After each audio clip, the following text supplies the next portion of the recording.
పాకం లేకుండా నువ్వుల ఉండలు ఎలా తయారు చేసుకోవాలో ఇప్పుడు చూద్దాం. దీనికి కావలసిన పదార్థాలు: 2 కప్పుల నువ్వులు, 1 కప్పు బెల్లం తురుమును తీసుకోవాలి. తర్వాత కడాయి తీసుకొని దాంట్లో నువ్వులు వేసుకొని దోరగా వేయించుకోవాలి. వేయించుకున్న నువ్వులను మిక్సీ గిన్నెలో వేసుకొని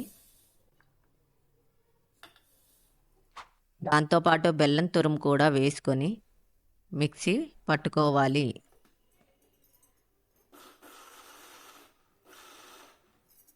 పట్టుకున్న ఈ మిశ్రమాన్నంతటిని ఒక ప్లేట్లోకి తీసుకోవాలి. ప్లేట్లోకి తీసుకున్న మిశ్రమంలో 2 స్పూన్ల నెయ్యి వేసుకొని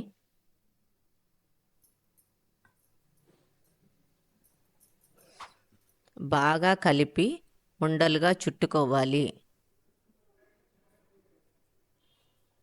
అంతే, ఎంతో రుచికరమైన నువ్వుల ఉండలు రెడీ.